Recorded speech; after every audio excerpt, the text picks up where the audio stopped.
एक बार पुरुषार्थ और भाग्य में इस बात पर झगड़ा हो गया कि कौन बड़ा है। पुरुषार्थ कहता कि बगैर मेहनत के कुछ भी संभव नहीं, जबकि भाग्य का मानना था कि जिसको जो भी मिलता है भाग्य से मिलता है, परिश्रम की कोई भूमिका नहीं होती।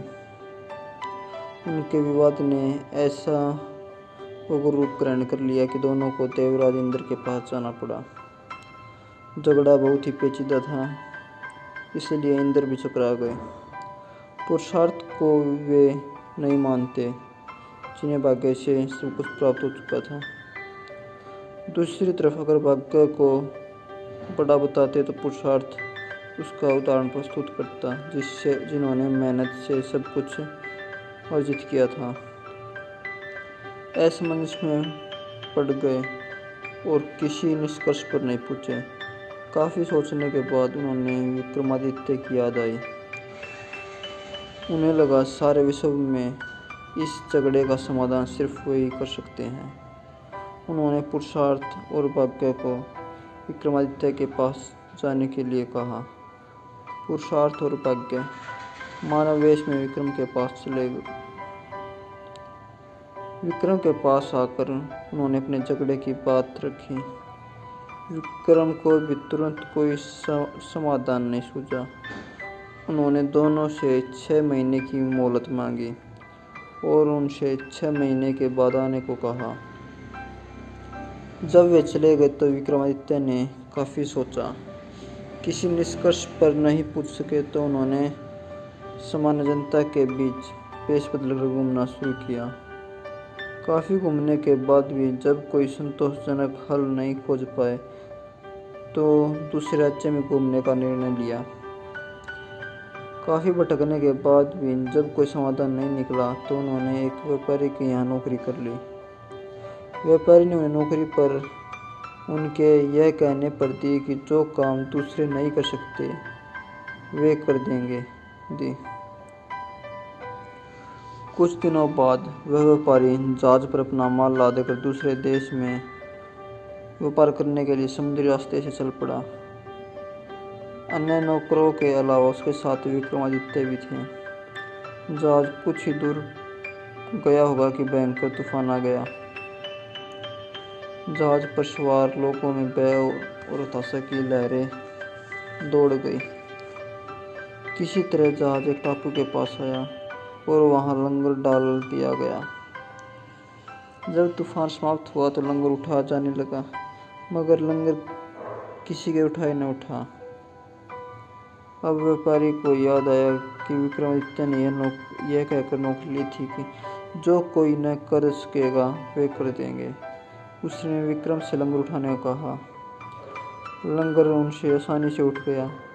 लंगर उठते ही जहाज ऐसी गति से बढ़ गया कि टापू पर विक्रम छूट गए। उनकी समझ में नहीं आया क्या किया जाए। द्वीप पर घूमने फिरने चले गए।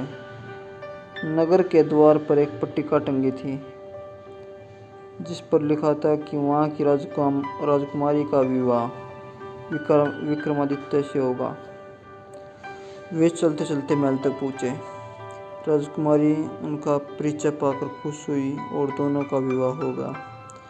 कुछ समय बाद वे कुछ सेवकों को साथ ले अपने राज्य की ओर चल पड़े।